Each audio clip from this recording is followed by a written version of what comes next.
Throughout history, one of the most vexing questions facing the human race has been the nature of the divine and our relationship to it. The quest for answers about who we are, what God is, and how we fit into this universe have generated volumes of thought from the great philosophers and saints in history.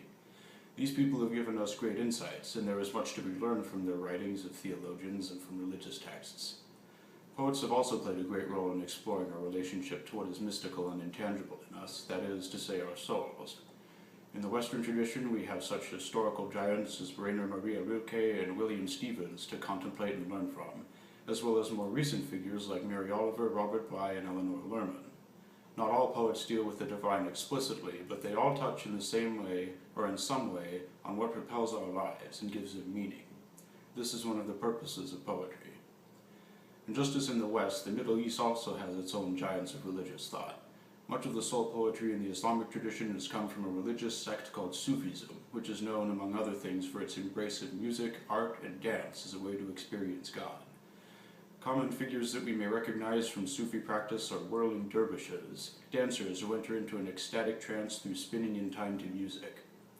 In their communities, since time immemorial and into the present day, Sufis have been striving for God. Their works are treasures that have just recently begun to assimilate into the Western consciousness. One of the poetic giants in this Sufi tradition is the 13th century mystic and scholar Jalaluddin Balkhi, commonly known to us as Rumi. He left behind for us a volume of poetry and discourses on God, love, and the soul that few have ever matched. These works have gained popularity in the United States only in the last 20 or so years, due mainly to the efforts of translator Coleman Barks. The poetry of Rumi is filled with knowledge and experience of the divine, from the way we love to the nature of God. It is some of the most profound poetry ever written, and is a great gift and a joy to read. Rumi's poetry is a helpful example to those wishing to explore and live their souls with greater depth and joy, bringing us all into common humanity in God. This is one reason why his story deserves to be told. Another reason is because, as the American poet Robert Bly has remarked, the world of the soul is becoming increasingly rare for many people. The soul world is vertically constructed, and it's not horizontal. We soar to great heights and descend into wisdom without really ever moving our feet. What we are used to is the horizontal world of clock time and schedules and money. What poetry in general helps to do, and what Rumi's poetry in particular does, is it alerts us to the inner life that we all live. The stories of the guides of the heart path are the ones of those who we could all probably stand to hear a little more of. Now I'm going to read a selection of Rumi's poetry. It is representative of how he writes about God. It's called Who Says Words with My Mouth. All day I think about it, then at night I say it.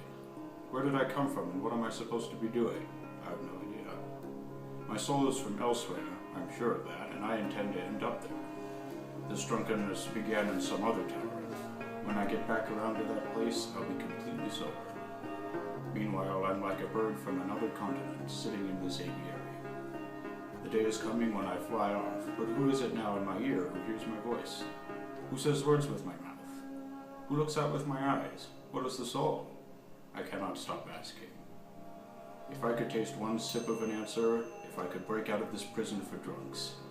I didn't come here of my own accord, and I can't leave that way. Whoever brought me here will have to take me home. This poetry, I never know what I'm going to say. I don't plan it. When I'm outside the saying of it, I get very quiet and rarely speak at all. We have a huge barrel of wine, but no cups. That's fine with us. Every morning we glow, and in the evening we glow again. They say there's no future for us. They're right, which is fine with us. Jalaluddin Rumi was born in the town of Balkh, in what is now Afghanistan, on September 30th, 1207, to the jurist and scholar Bahauddin. His family eventually fled to Konya, in what is now Turkey, to escape invading Mongolian armies, and it was there that Rumi would spend most of his life. As a young man, Rumi studied his father's works, as well as those of other Sufi mystics, and immersed himself in the dervish community at Konya. The great event of Rumi's life, from which his poetry and experience flowed, was his meeting with the wandering mystic Shams of Tabriz in 1244. Supposedly, Shams had prayed to converse with a friend at his own level of communication with God, and he was prompted to go to Konya. When Shams and Rumi met, they retreated for 5 years and entered to what Sufis know as sohbet, or mystical conversation. It was observed of them that nobody could tell who was the master and disciple, but both enjoyed equality and union in the divine. Then one day Shams disappeared as suddenly as he had arrived. Certain accounts claim that he was murdered by jealous disciples of Rumi's, although the truth of that will never be known. In any event, Shams disappeared, and Rumi spent the rest of his life with the dervish community in Konya, growing in wisdom. He died on September 17, 1273. This is another selection of Rumi's poetry. It's what he writes about love. It's called This Is Enough. Aphrodite singing ghazals. The sky with gold streaks across. A stick that finds water in stone. Jesus sitting quietly near the animals. Night so peaceful.